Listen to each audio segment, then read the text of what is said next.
मन का कीचड़ कैसे साफ करें, गौतम बुद्ध की एक रहस्यमयी कहानी से। तो चलिए उस कहानी की शुरुआत करते हैं। मन का कीचड़। भगवान गौतम बुद्ध की हर जिम्मेदारी का हल मिलेगा। हर एक व्यक्ति के जीवन में ऐसा क्यों है? ऐसा इसलिए है क्योंकि हम कहीं ना कहीं अपने मन के मैल को, मन के कीचड़ को साफ नहीं रख पाते हैं। यूं कहें तो उसका सही समाधान नहीं निकाल पाते हैं। खैर चलिए, मैं आपको एक कहानी सुनाता हूं। शायद आपको इस कहानी से इस सवाल का हल मिल जाए। गरीब किसान जिम्मेदारी से परेशान होकर किया परिवार का किया त्याग। प्रथम अध्याय। महात्मा गौतम बुद्ध के समय की बात है। एक गांव में एक किसान अपनी पत्नी और 2 बच्चों के साथ रहता था। वह किसान बहुत ही ज्यादा परेशान रहता था। अपने 2 बच्चों और पत्नी की जरूरतों को पूरा नहीं कर पाता था। शायद यही उसकी परेशानी की सबसे बड़ी वजह थी। समय बीतता गया, उसकी परेशानियां परिवार की जरूरतों के साथ बढ़ती ही जा रही थी। वह दिमाग से और मन से बहुत अशांत रहने लगा था। कहीं ना कहीं बहुत ज्यादा दुखी हो गया था अपने परिवार की जरूरतों को नहीं पूरा कर पाने की वजह से। एक दिन उसने यह फैसला लिया कि वह अपने घर को, अपने परिवार को, अपने बच्चों को छोड़कर कहीं दूर चला जाएगा। अंततः वह मनहूस दिन और काली रात आ गई जिस दिन वह अपने परिवार को, अपने बच्चों को, अपनी पत्नी को छोड़कर घर से कहीं दूर चला गया। किसान और गौतम बुद्ध का मिलाप। द्वितीय अध्याय ले सुनते हैं। वह किसान चलता ही गया, चलता ही गया। रात से सुबह हो गई, सुबह से फिर दोपहर, दोपहर से शाम, शाम से फिर रात, फिर सुबह हो गई। उस किसान की मन की पीड़ा इतनी ज्यादा थी कि उसके पैरों के छाले और पैरों से बह रहे खून के आगे फीके पड़ गए। भूख की चिंता, न प्यास की चाह, बस चलता ही गया, चलता ही गया। आखिरकार जंगल में चलते चलते उसका शरीर इतना ज्यादा थक गया कि वह एक नदी के किनारे जाकर वह गिर पड़ा। कुछ घंटों बाद उस किसान को होश आया। वह बेचारा इतना ज्यादा प्यासा था कि तुरंत वह नदी के पास गया। जैसे ही वह पानी पीने के लिए हाथ पानी में डाला, उसे सामने नदी के उस पार कुछ लोगों का इंड दिखाई दिया। उसने ध्यान से देखा तो उसे एक वृक्ष के नीचे महात्मा गौतम बुद्ध बैठे हुए नजर आए। वह तुरंत दौड़ के उनके पास गया और उनके पैर पर गिरकर बोला कि हे महात्मा, हे भगवान गौतम बुद्ध, मुझे अपनी शरण में ले लीजिए, मुझे अपना शिष्य बना लीजिए। महात्मा गौतम बुद्ध के शरण में आया हुआ कोई भी व्यक्ति खाली हाथ वापस नहीं जाता। ये किसान तो केवल उनका शिष्य बनना चाहता था। महात्मा गौतम बुद्ध जी ने उसकी मनोदशा को देखते हुए उसे अपना शिष्य बना लिए।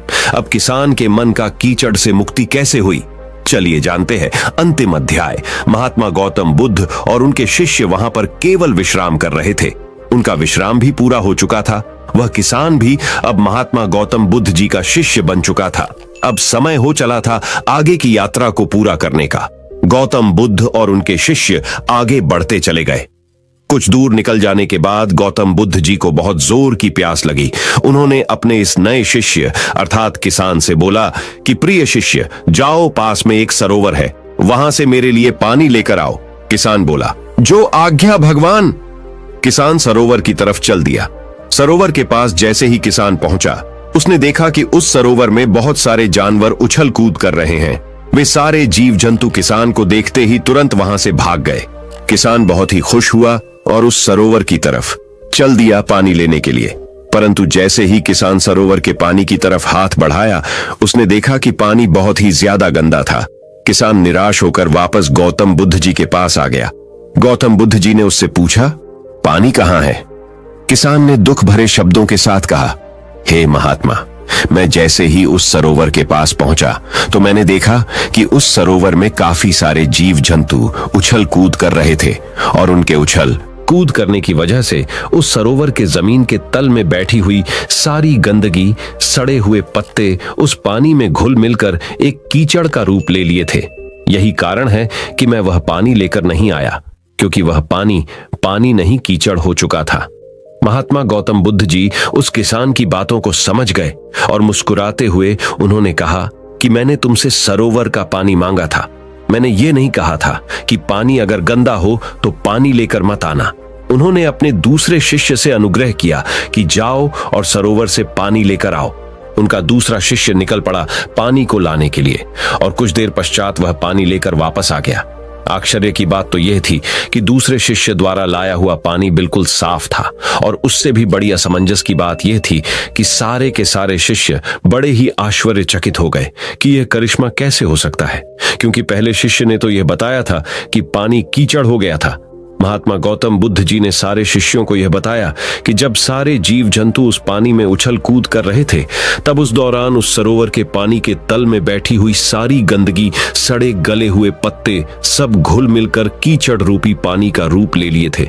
परंतु जितने समय में प्रथम शिष्य वापस आया और दूसरा शिष्य वापस गया, उतने समय में उन जीव जंतुओं के भाग जाने के पश्चात उस सरोवर का पानी धीरे धीरे शांत हो गया था। और जैसे जैसे सरोवर का पानी शांत होता गया, उस सरोवर के कीचड़ रूपी पानी में खुली हुई सारी सड़ी गली पत्तियां और मिट्टी धीरे धीरे शांत होकर उस सरोवर के तल में जाकर बैठ गई, जिससे उस सरोवर का पानी शांत होकर साफ हो गया तथा सारे गले हुए सड़े हुए पत्तियां भी शांत होकर आराम से उस सरोवर के तल में जाकर बैठ गए थे। प्रिय शिष्यों, अगर उस सरोवर में किसी भी तरीके का कोई हलचल नहीं होता, तो उस सरोवर की हर एक चीज जिसको जहां पर होनी चाहिए थी, वह वहीं पर ही रहती। उन जीव जंतुओं के हलचल की वजह से सरोवर के तल में बैठी हुई सड़ी गली पत्तियां, मिट्टी उस शांत पानी में मिलकर एक कीचड़ का रूप ले लिए थे।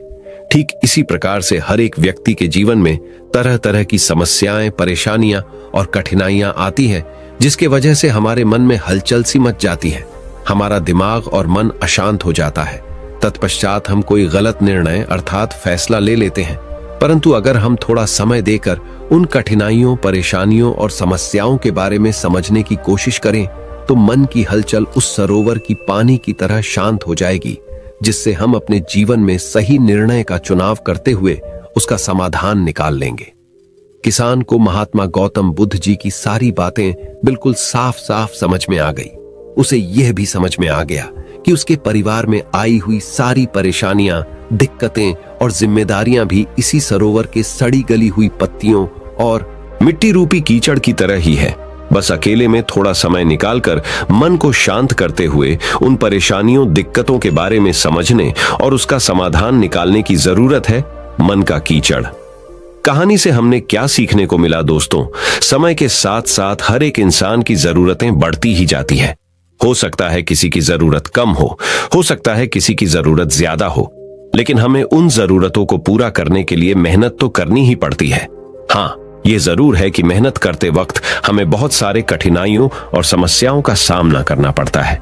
इसी वजह से बहुत बार हमारा मन अशांत हो जाता है, निराश हो जाता है, दिल दिमाग में एक अजीब सी हलचल होने लगती है, जिसकी वजह से हम गलत फैसला ले लेते हैं। परंतु दोस्तों, हमें घबराने की जरूरत नहीं है। हमें अपने दिमाग को शांत करने की जरूरत है। थोड़ा समय देकर इसके बारे में सोचने की जरूरत है। इसका समाधान कुछ न कुछ जरूर निकल आएगा। तो दोस्तों, मैं उम्मीद करता हूं कि आपको यह गौतम बुद्ध की रहस्यमयी कहानी संक्षिप्त रूप में समझ में आ गई होगी। अगर आपको यह कहानी पसंद आई हो तो इस कहानी को अपने दोस्तों के साथ जितना हो सके उतना शेयर कीजिए और हमारे चैनल को सब्सक्राइब कीजिए और इस वीडियो को एक लाइक करना ना भूले। आपका वीडियो देखने के लिए बहुत बहुत धन्यवाद। नमो बुद्धाय।